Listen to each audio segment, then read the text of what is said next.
A hero is not somebody who experienced no fear in the face of mortal danger. People, at least normal people with all their marbles, cannot help but feel afraid when faced with a serious threat to life and limb. A hero is somebody who manages to act despite the fear, for the benefit of others. Following are 20 fascinating things about some lesser-known American heroes who deserve to be way more famous than they are.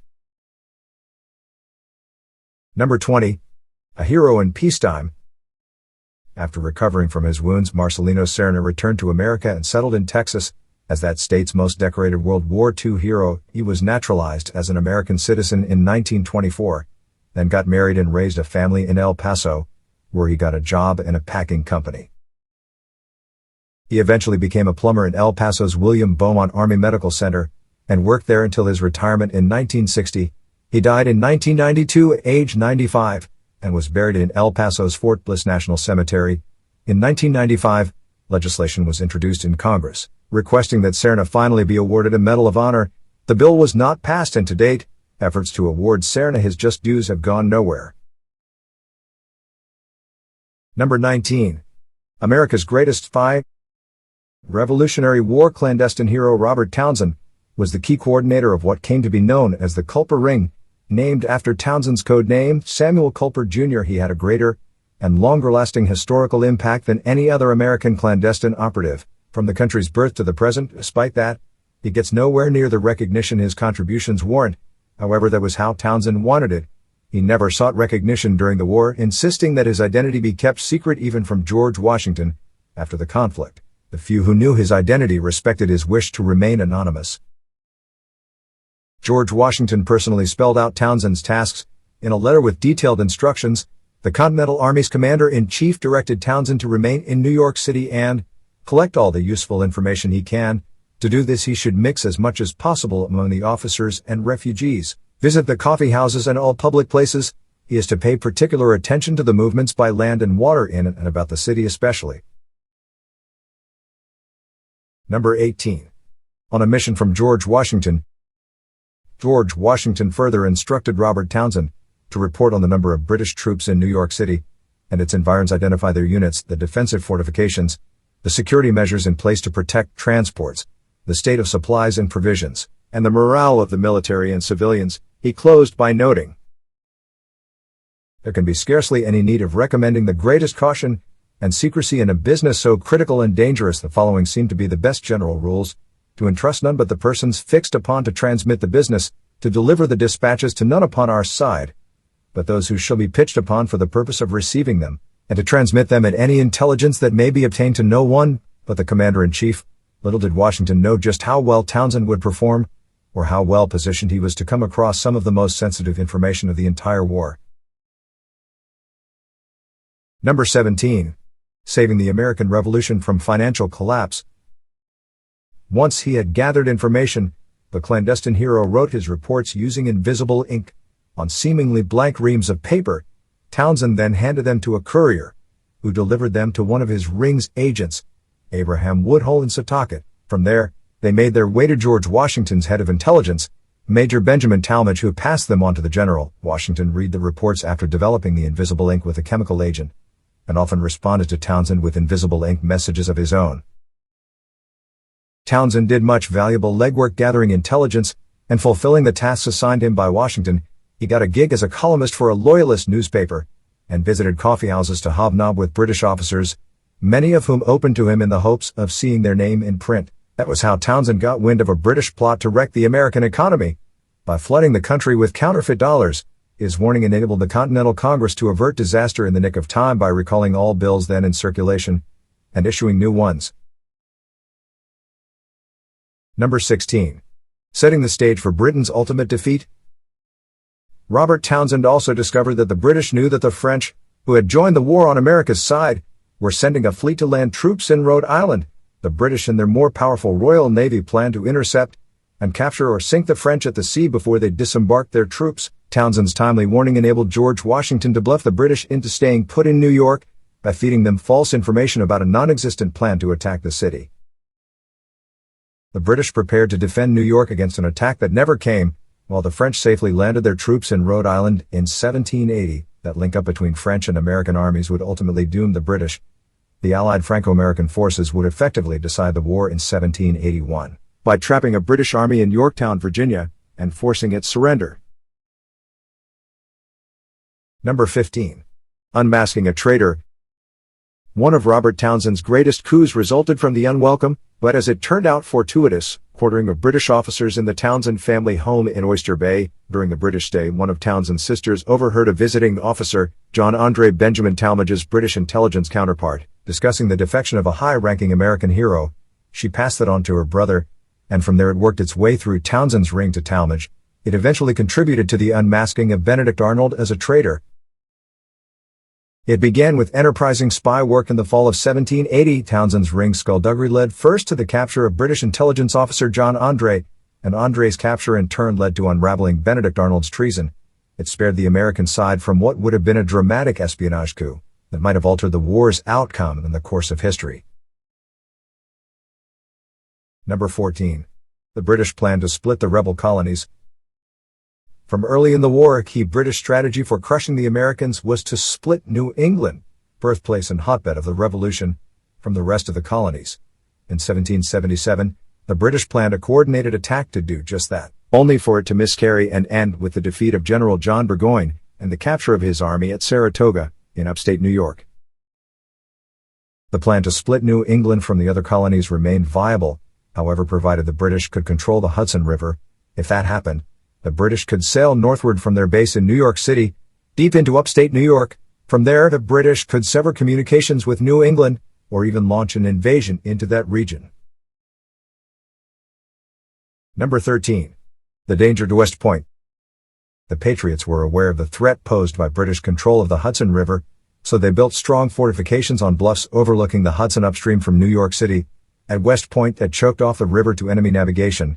Capturing West Point thus became a holy grail for the British. In 1780, British Army Major Andre entered into communications with American General Benedict Arnold, who commanded West Point. The go-between was Arnold's wife Peggy Shippen, a Philadelphia socialite from a Loyalist family, with whom Andre was rumored to have had a romantic affair during the British occupation of that city. Arnold agreed to turn coat and betray West Point to the British in exchange for £20,000, about $4 million in 2020 US dollars. Spymaster and would-be traitor met secretly in September 1780. Arnold gave Andre the plans for West Point, along with civilian clothes and a passport to get him through American lines. Andre aroused suspicions, however, and was detained by an American patrol. On him were found the incriminating documents. Number 12. A clandestine hero saves West Point. Major John Andre was sent back to the Continental Army headquarters, where he almost bluffed his way out of it. He convinced his captors to send him to Benedict Arnold, whose treason had not yet been suspected. Then Robert Townsend's ring doomed him. American Major Benjamin Talmadge had received word from Townsend's ring that a high-ranking American officer had turned traitor. Upon hearing of Andre's capture, he halted the plans to send him on to Benedict Arnold. Cross-checking the documents found on Andre, with the intelligence gathered from Townsend's ring, unraveled the plot. During interrogation, Andre asked Talmadge how he would be treated. Talmadge, a friend of Nathan Hale, who had been hanged by the British as a spy, told his prisoner about Hale's fate. When Andre asked if the situations were similar, Talmadge replied, "Yes, precisely similar, and similar shall be your fate." He was right. Andre was tried, convicted, and hanged as a spy on October 2, 1780. The war in the northern colonies then entered a stalemate, and efforts shifted to the southern colonies. There, the war was won with the capture of Lord Cornwallis' British Army at Yorktown in 1781. As a result, Townsend and his ring in New York became less important. They soon ceased activity and disbanded. Number 11. A hero in retirement. The American victory at Yorktown was the last major battle of the Revolutionary War. However, the war did not officially end until Congress accepted the terms of the 1783 Paris Peace Treaty and formally ratified it in January 1784. Till then, George Washington remained skeptical of the British, who held on to New York City until November of 1783, and their intentions. Accordingly, he ordered Robert Townsend's ring reactivated in September 1782, but there was little to report.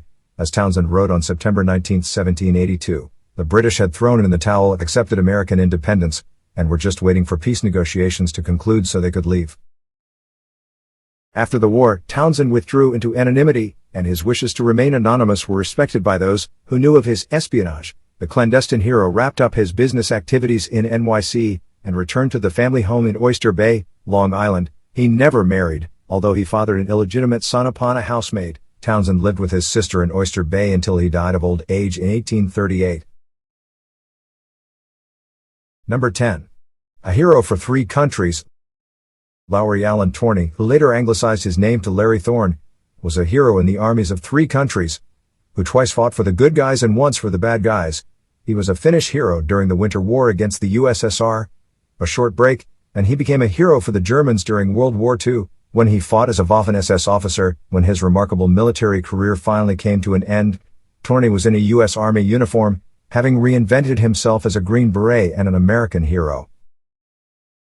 Torni was awarded Finland's Mannerheim Cross, that country's highest award for valor, equivalent to the U.S. Medal of Honor. He earned an Iron Cross in German uniform, fighting for America.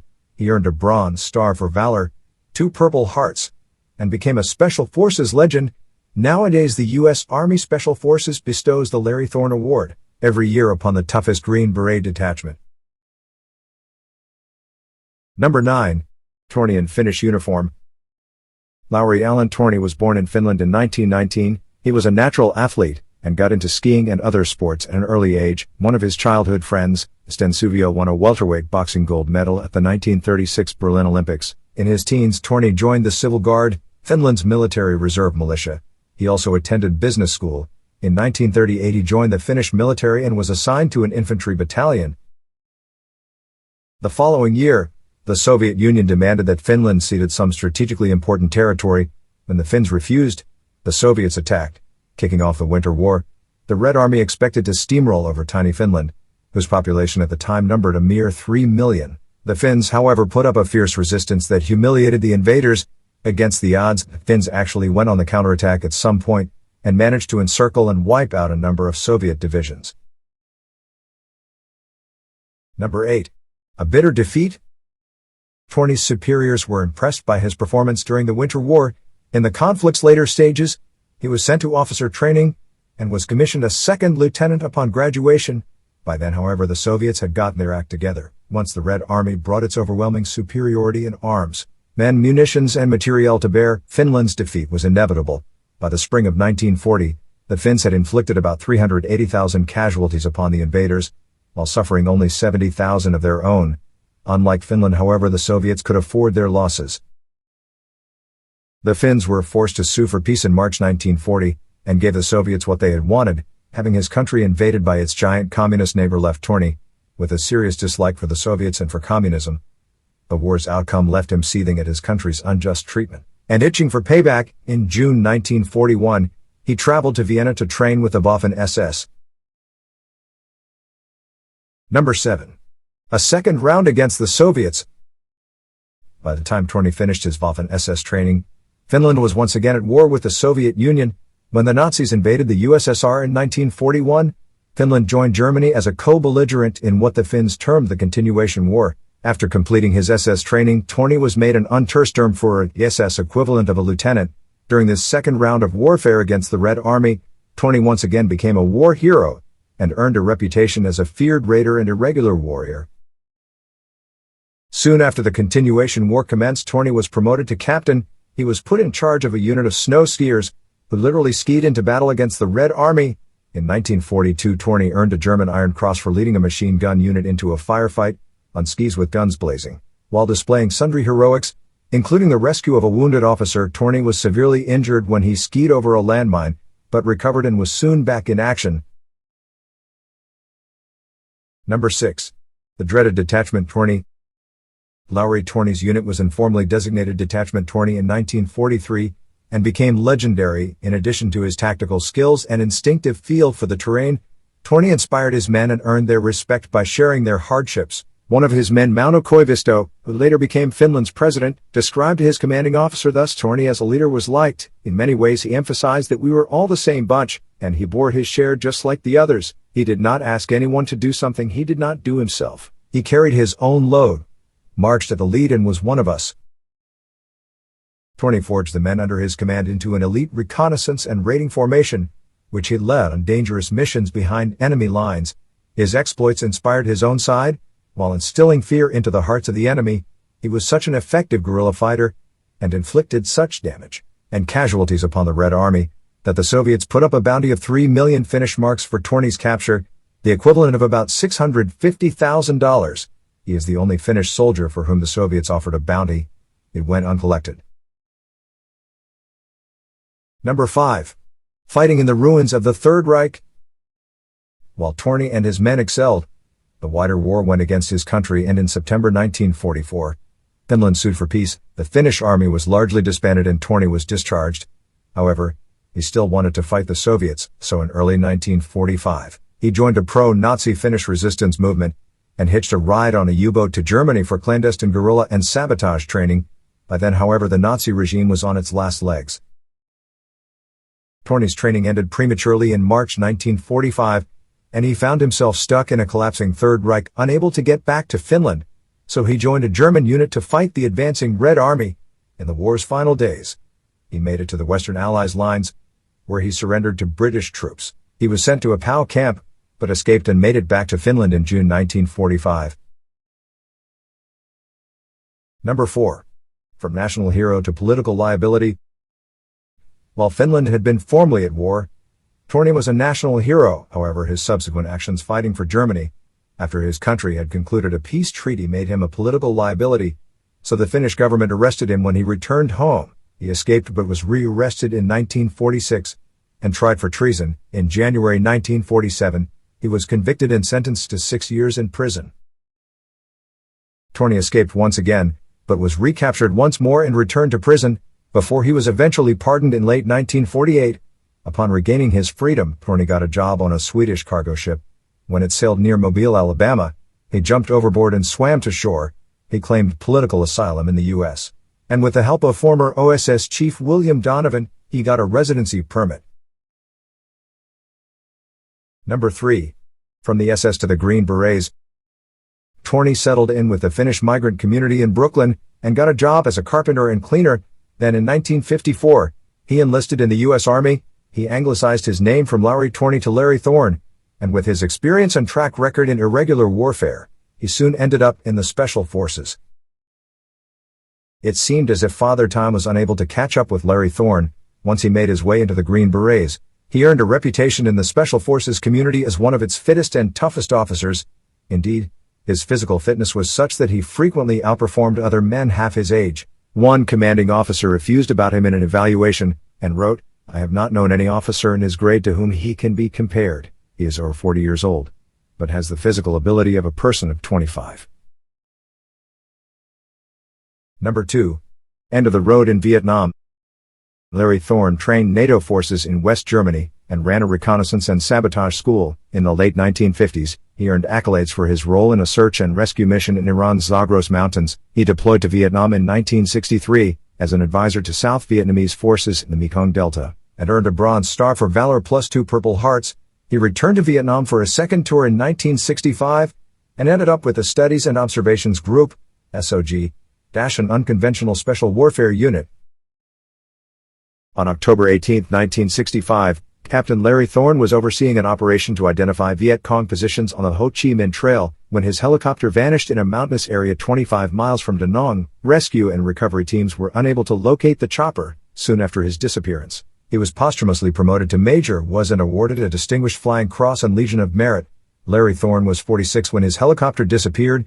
Many who knew him had trouble believing that such a seemingly indestructible hero had actually died. Number 1. The only SS member buried in Arlington National Cemetery. In the years after Larry Thorne's disappearance, there was considerable speculation about his fate.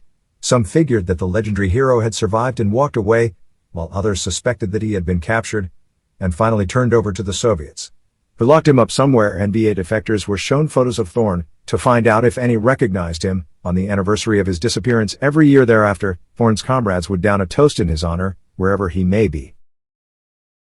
In 1999, Thorne's downed helicopter was finally located. His remains were intermingled with those of 3 South Vietnamese servicemen who had been with him in the chopper. Following a ceremony in Hanoi, attended by Secretary of State Madeleine Albright, the remains were sent to the U.S. In 2003, the remains were formally identified as those of Thorne.